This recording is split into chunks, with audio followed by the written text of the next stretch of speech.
नमस्कार प्रिय आत्माओं, आप सभी का हार्दिक स्वागत है आपके अपने YouTube चैनल आध्यात्मिक ज्ञान संग्रह में।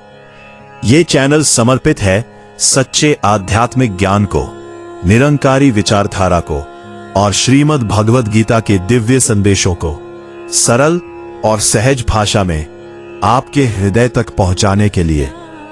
आज का विषय है ईश्वर कौन है और कहाँ है। आइए इस गहरे और शाश्वत प्रश्न को निरंकारी मिशन के ज्ञान और गीता के श्लोकों के प्रकाश में समझने का प्रयास करें। यह मानकर ईश्वर कौन है। प्रिय आत्माओं, मनुष्य अक्सर ईश्वर को किसी रूप, किसी मूर्ति या किसी आकार में बांध देता है, पर निरंकारी मिशन स्पष्ट कहता है ईश्वर निराकार है, जिसका कोई रंग नहीं, कोई रूप नहीं और कोई सीमा नहीं। श्रीमद् भगवद गीता में श्री कृष्ण कहते हैं अव्यक्तम व्यक्तिमापन्नम मन्यन्ते माम बुद्धयः परम भावम अजानन्तो ममाव्ययमनुत्तमम्। गीता 7.22। अर्थात अल्प बुद्धि वाले लोग निराकार ईश्वर को साकार मान लेते हैं और उसके उस अविनाशी परम स्वरूप को नहीं जान पाते। यही निरंकारी ज्ञान है। ईश्वर अव्यक्त है, निराकार है और अनंत है। ईश्वर कहाँ है?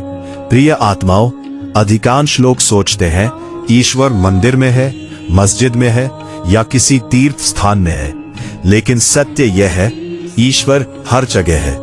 गीता में भगवान कहते हैं मया ततमिदं सर्वम जगद व्यक्त मूर्तिना। गीता 9.4। अर्थात यह संपूर्ण संसार मेरे निराकार स्वरूप से व्याप्त है। उदाहरण जैसे आकाश हर जगह है पर दिखाई नहीं देता, वैसे ही ईश्वर भी हर जगह है पर आंखों से नहीं, अनुभव से जाना जाता है। ईश्वर हमारे भीतर निरंकारी ज्ञान का सबसे सुंदर और गहरा सत्य है। ईश्वर मनुष्य के भीतर है। गीता का श्लोक ईश्वरः सर्वभूतानां हृद्देशे अर्जुन तिष्ठति। गीता 18.161। अर्जुन, ईश्वर सभी प्राणियों के हृदय में स्थित है। इसीलिए कहा गया ईश्वर को बाहर मत खोजो, अपने भीतर देखो। उदाहरण जैसे शरीर आत्मा के बिना निर्जीव हो जाता है, वैसे ही ईश्वर के बिना यह सृष्टि चल ही नहीं सकती। ईश्वर और मानवता, यदि ईश्वर हर मनुष्य में है तो फिर घृणा कैसी, भेदभाव कैसा, ऊंच नीच कैसी।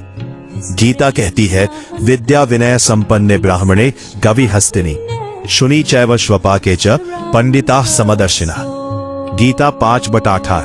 अर्थात ज्ञानी व्यक्ति सब में एक ही ईश्वर को देखता रहे। यही निरंकारी मिशन का मूल संदेश है। मानवता ही सच्ची पूजा है। ईश्वर को कैसे अनुभव करें?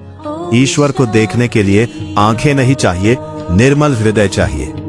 गीता कहती है श्रद्धावान लभते ज्ञानम। गीता 4.43।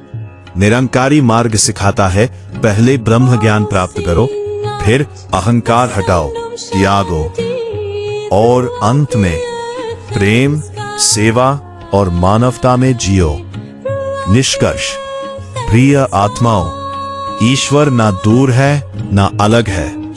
वो आपकी सांसों में है, आपकी चेतना में है और आपके आचरण में है। जब आप प्रेम में जीते हैं, ईश्वर प्रकट होता है। जब आप सेवा करते हैं, ईश्वर अनुभव होता है। इसी सच्चे ज्ञान को आप तक पहुंचाने का प्रयास है आपका अपना YouTube चैनल आध्यात्मिक ज्ञान संग्रह। धन्यवाद। सतगुरु कृपा बनाए रखें।